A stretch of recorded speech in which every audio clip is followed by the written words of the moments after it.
Hello everybody, welcome to another tutorial video. I hope you're all doing well, and in this video what I'll be explaining is how you can reset skill points in Skyrim, so let's get right into it.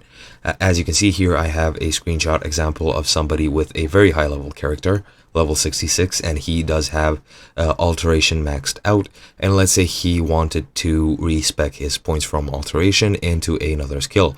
Now, once you actually reach level 100 in a skill, you have the option of turning that skill legendary. As you can see here, you can press Y on the 360, or rather on the Xbox, whichever Xbox it is, it doesn't matter, or you can press space on the PC, or whatever the equivalent for PS4 is. I think it is the triangle, and once you do make a skill legendary, it will revert it back to level 15, and you'll get all your skill points back. However, you won't get any buffs. It is just a way that Bethesda thought of to break through the level 81 level cap from Skyrim Classic.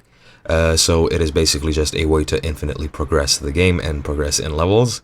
And yeah, once you do that, you will get your skill points back, but however, you will need to level these skills up again to actually be able to rank them up completely.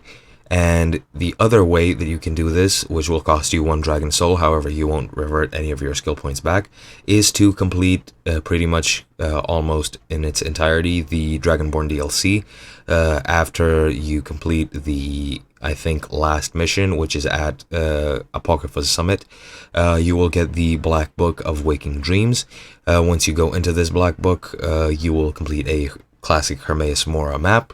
At the end, you will be able to spend 1 dragon soul to respec a skill tree of your choosing. You can do this as many times as you want, and it will cost you 1 dragon soul per respec, and you will get all your skill points back. However, the skill will still be at its appropriate level, and that is pretty much it. Those are the 2 ways that there are to respec in Skyrim, either that or console commands, but these ones are legit.